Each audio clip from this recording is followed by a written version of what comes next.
Uvira tariki 24 mwezi Oktoba mwaka 2025, mambo yamewaka moto kwenye ubunge wa jimbo la mkoa wa Sud Kivu, ambayo kupitia kikao chao kilichofanyika hapo Kavimvira kwenye makao kwa sasa ya muda ya ofisi ya bunge ya jimbo la Sud Kivu, kupitia kibarua ambacho kilichotajwa naye mbunge mchaguliwa wa Uvira Bubasha Tanganyika David, ambaye alitoa kibarua chake cha kumuitisha gavana wa jimbo la Sud Kivu Mheshimiwa Jean-Jacques Purusi ili kuja kujiripoti kupitia makosa ambazo alizozitaja kwenye kibarua hicho.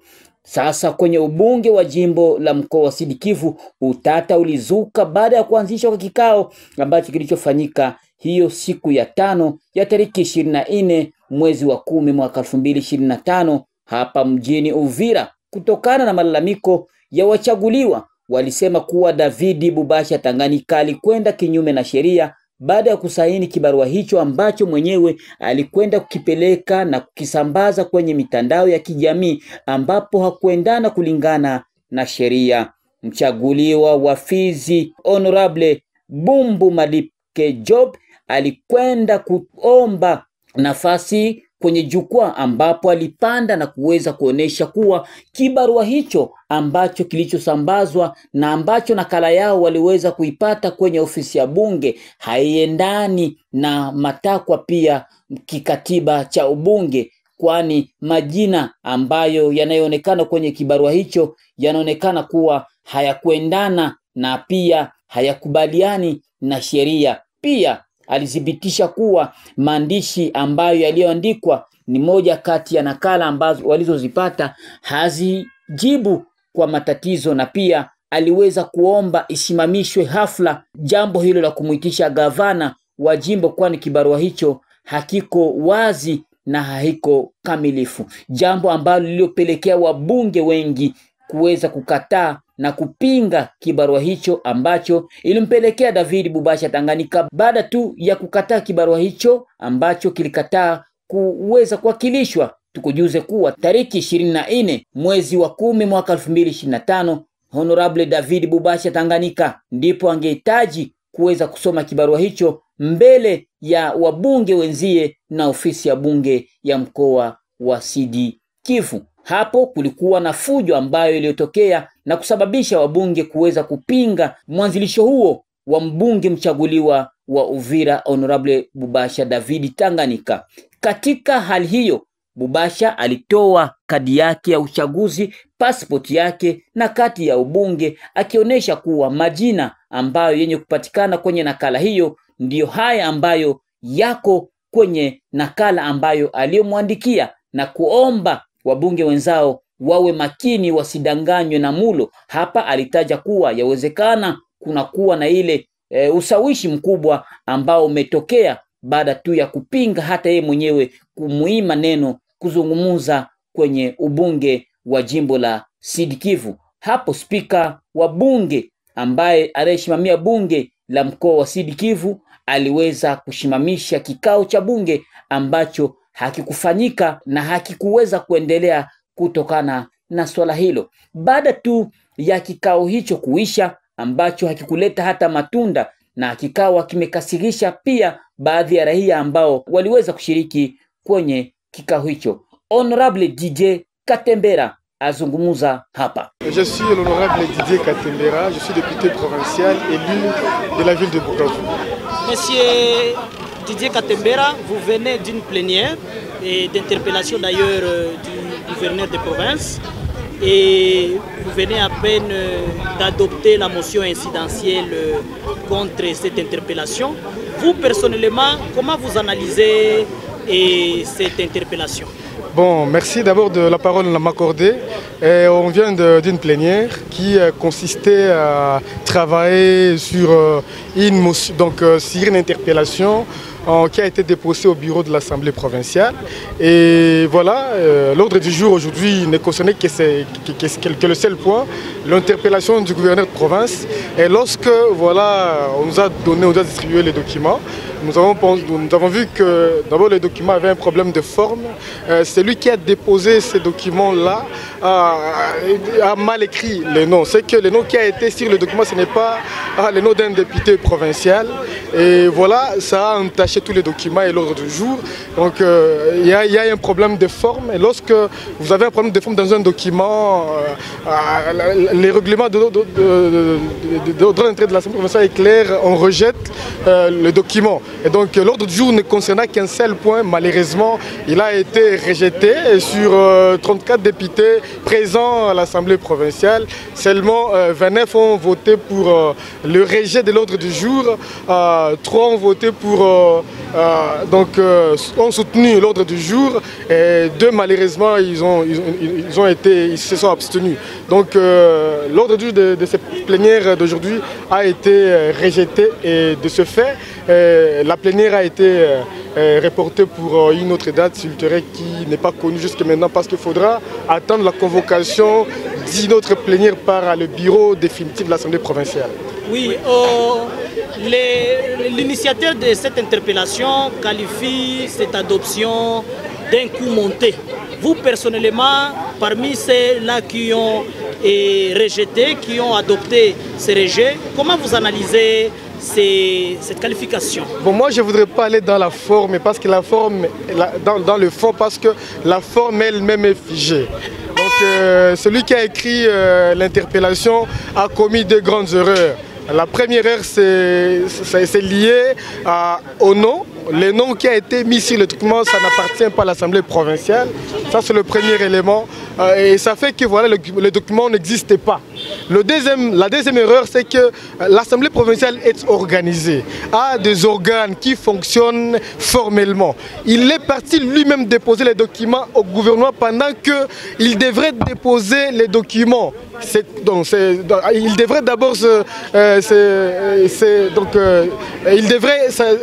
adresser son document au bureau de l'Assemblée provinciale avec copie réservée à tout le monde du bureau, et c'est limité par là. Quant au bureau d'aller remettre ces documents au gouvernement provincial pour que le gouverneur vienne répondre. Malheureusement, il a fait le travail lui-même pendant qu'il revenait au bureau de faire la suite du travail. Ça, c'est la deuxième erreur.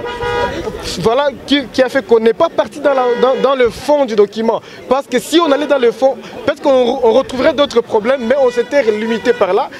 Bon, il faudra qu'il rentre sur son laurier et travaille sur son document pour qu'il revienne dans une autre plénière et nous dire voilà qu'il a corrigé ses erreurs, pour que cette interpellation soit mise sur l'ordre d'une autre plénière qui sera convoquée par le bureau de l'Assemblée provinciale. Honorable, nous vous remercions. C'est moi qui vous remercie.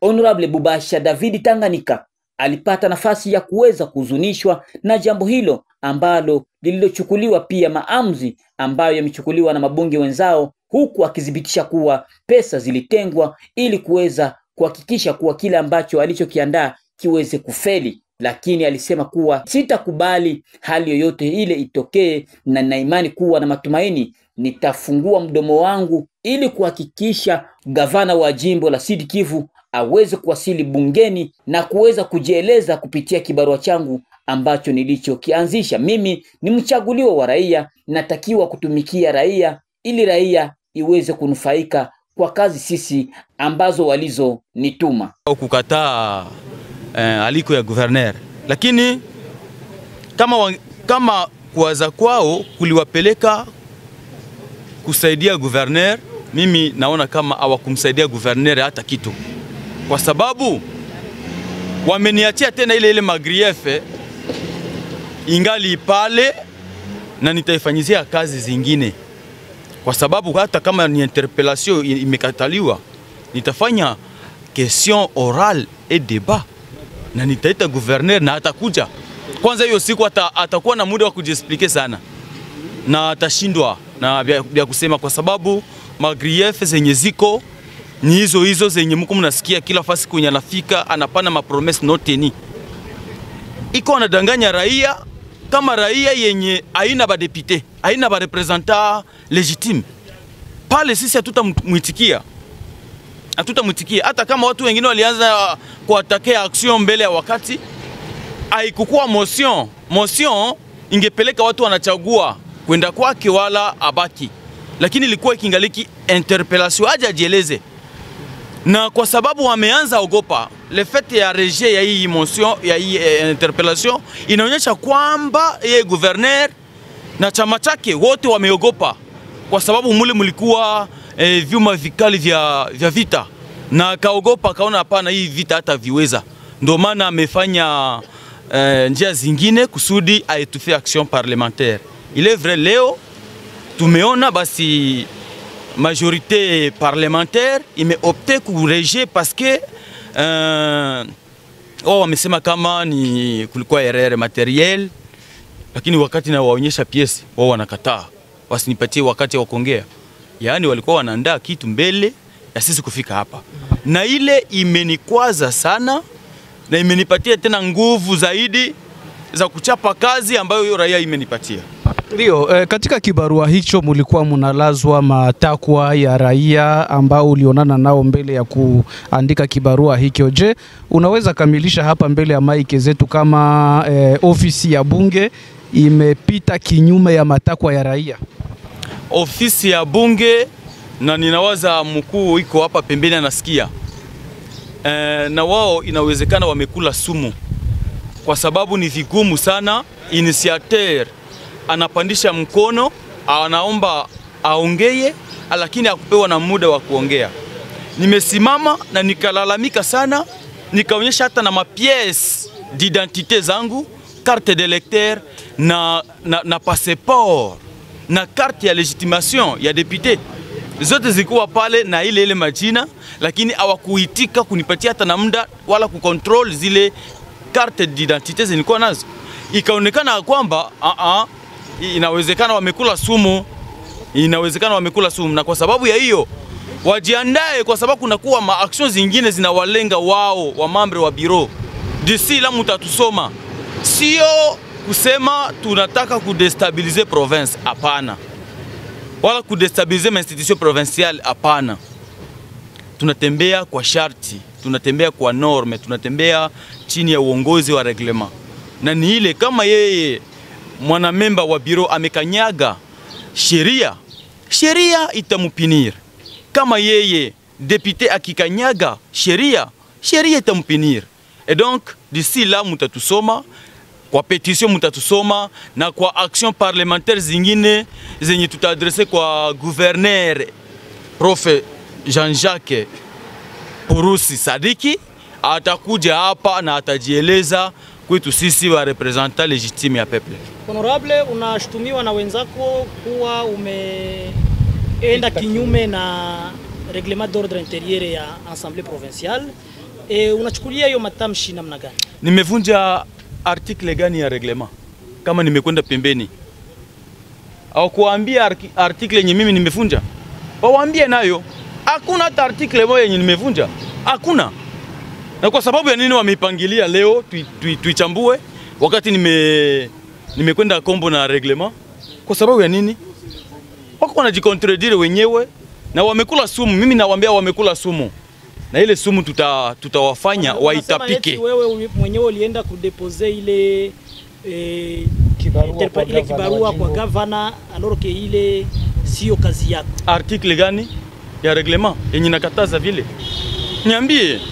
Tuko watu wa sheria, ni article gani? Nilitafuta mwenye amesema ile amejibaze kwa article gani?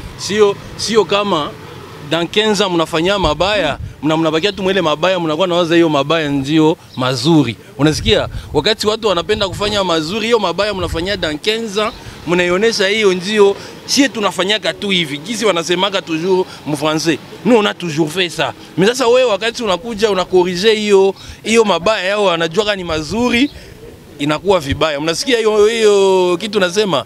Sisi kwetu Waswahili wanasema ya kuwa mtu akitafuta kukimbiza imbwa yake anayakize kama inafanya nini? Inagonjwa.